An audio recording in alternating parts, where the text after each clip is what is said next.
Hi everyone, welcome to my channel. This is Dalise, but you might know me as Stamper Girl.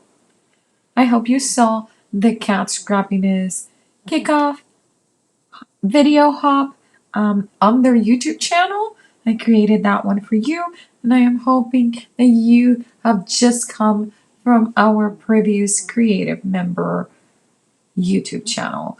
We have worked so hard to put this hop together for you. This is an amazing release from Cat Scrappiness, and I just can't wait for you to see all of the projects that we have ready for you. Let me talk to you a little bit about this hop. This is a hashtag driven hop. So to enjoy all the videos in the hop, just click on the hashtag on the title, hashtag KS Fall 2023. If for some reason that doesn't work and brings all the videos, every stop will have direct links to each of the stops in the description box below. We would love it if you visit each stop and leave a like and a comment on each of the videos. And if you do enjoy the videos and the content that you are seeing, please consider subscribing to each of the designers' channels. I will be using the fall wreath die cut and also the falling leaves 6x6 premium cardstock.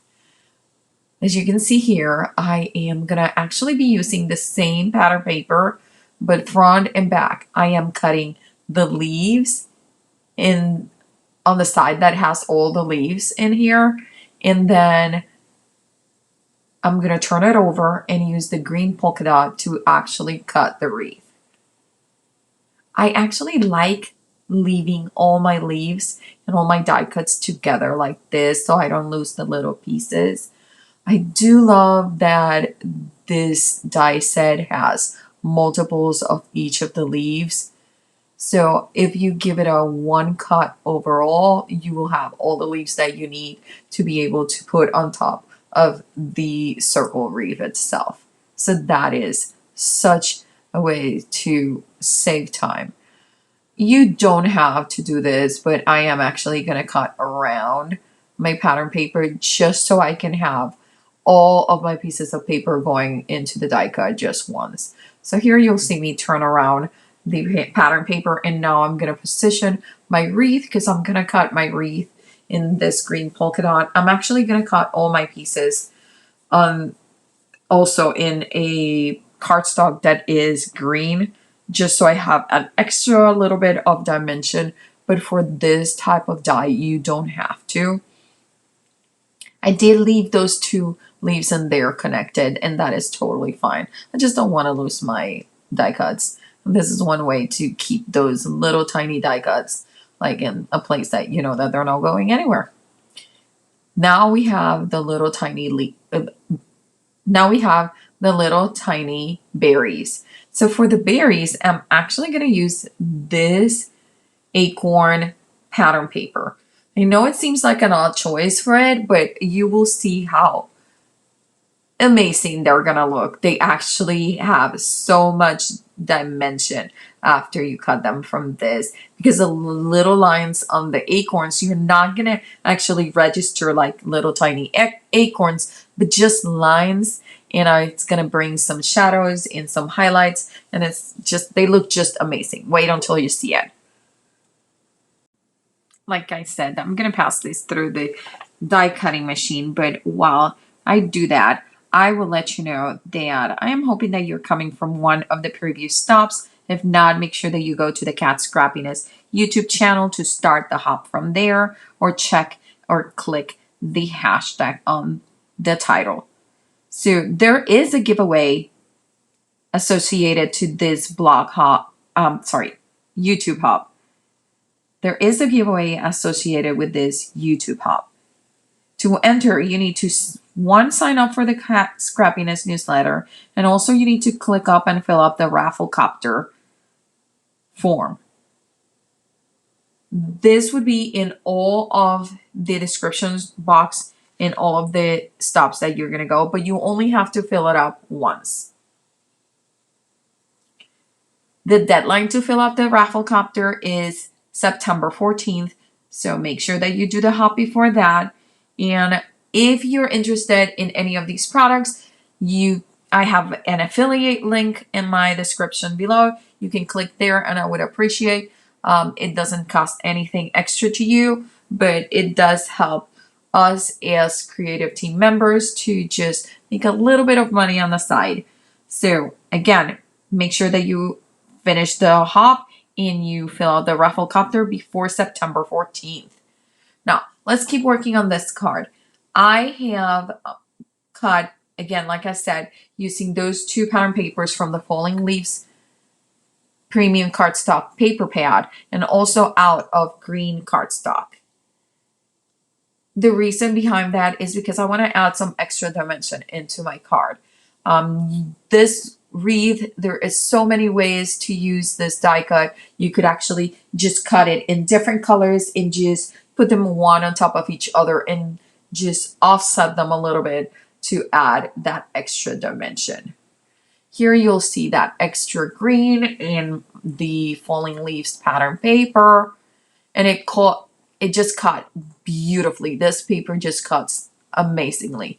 And I have all the little pieces of the leaves that I need, one pass, and that's all the leaves that you need. It will be perfect amount to cover the wreath.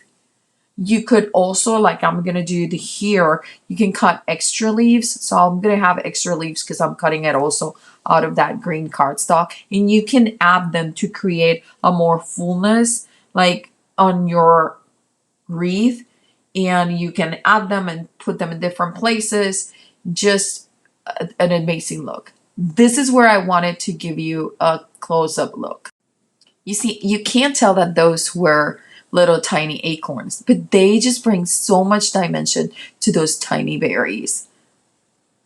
I'm going to poke them up with my cat scrappiness tweezers. If you don't have these are really good. They are pretty strong and they really hold on together.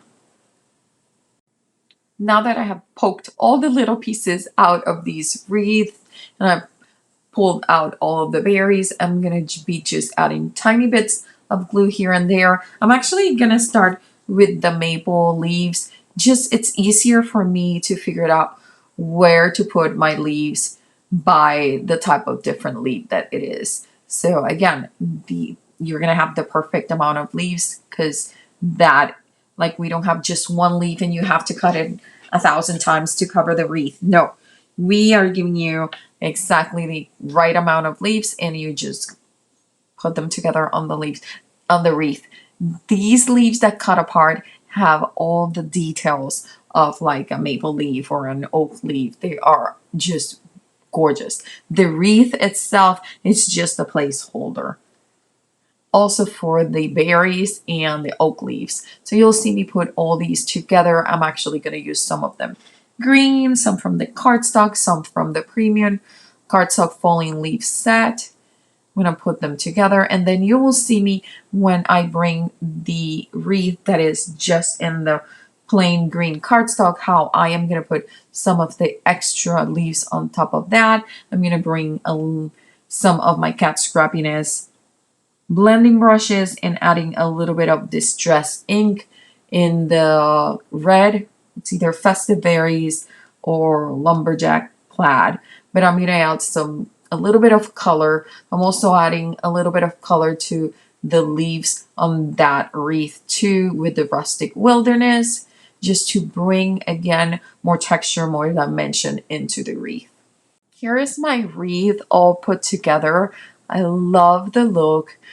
It's just so adorable. And I have some extra pieces that I'm going to actually add into the wreath to create this fullness that you see here. Thank you so much for coming to my stop here in the Cat Scrappiness Fall 2023 Hub. And remember, don't leave your crafting for tomorrow. Start today.